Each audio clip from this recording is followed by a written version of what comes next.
Do you ever wonder why the book of Job is so long?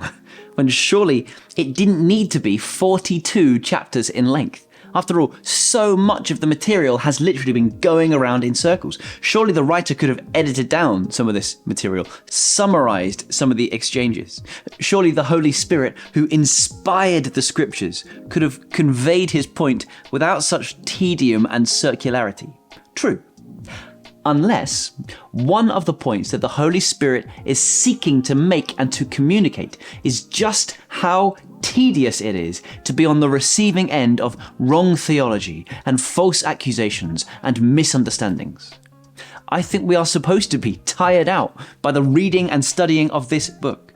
The fact that we arrive at this point, at the end of these back and forths, with a feeling of tiredness and restlessness all at the same time, is exactly the point. How amazing that the scriptures can communicate not just accurate information, but the accurate frustration that Job feels as the same arguments have come around again and again and again, and yet the friends have made no progress. I think the temptation in the face of such unending foolishness is to simply say, you know what, you must be right. To these foolish friends. They are unanimous in their condemnation of him. You know what? You must be right. I must be wrong. Let me invent some sins or overinflate the seriousness of my known shortcomings. Because if I do that, everything falls neatly into place. You are proved right, which will silence you and cause you to go away. I have an explanation for why I am in this situation. The righteousness of God is maintained. He is punishing me because I am deserving of such treatment. Every problem seems to be solved if I just cave in.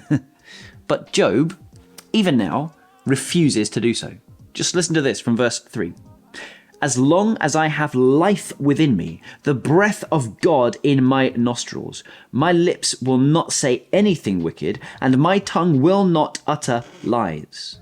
What lies specifically is Job being tempted or coaxed into saying? I will never admit you are in the right. Till I die, I will not deny my integrity. I will maintain my innocence and never let go of it. My conscience will not reproach me as long as I live.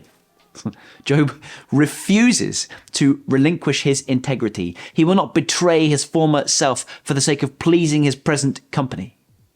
There is a shift in the chapter around verse 11 where Job says, I will teach you about the power of God.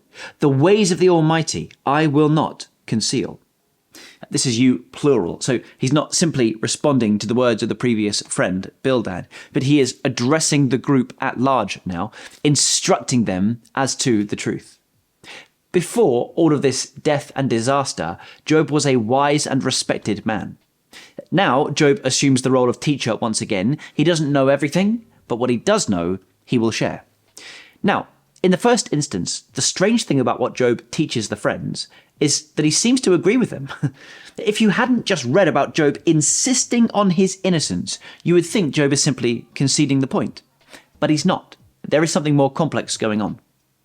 Here is the fate God allots to the wicked, Job says. The heritage a ruthless man receives from the Almighty. However many his children, their fate is the sword. His offspring will never have enough to eat. Verse 16, though he heaps up silver like dust and clothes like piles of clay, what he lays up, the righteous will wear, and the innocent will divide his silver. He lies down wealthy, but will do so no more. When he opens his eyes, all is gone. Now, doesn't this sound exactly like what has happened to Job? In an instant, disaster has descended upon him. His children have died, not by the sword, admittedly, but they have all died. His riches have been stolen from him by those who were evil, and it has all happened in the blink of an eye. One moment it was all there, the next moment it is all gone.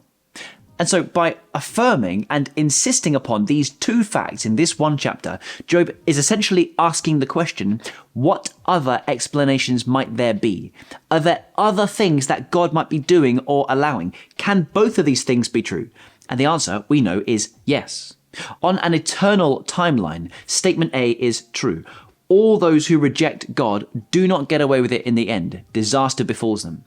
Statement B is actually independent of the first. Sometimes the righteous suffer, and it has nothing to do with their own sin.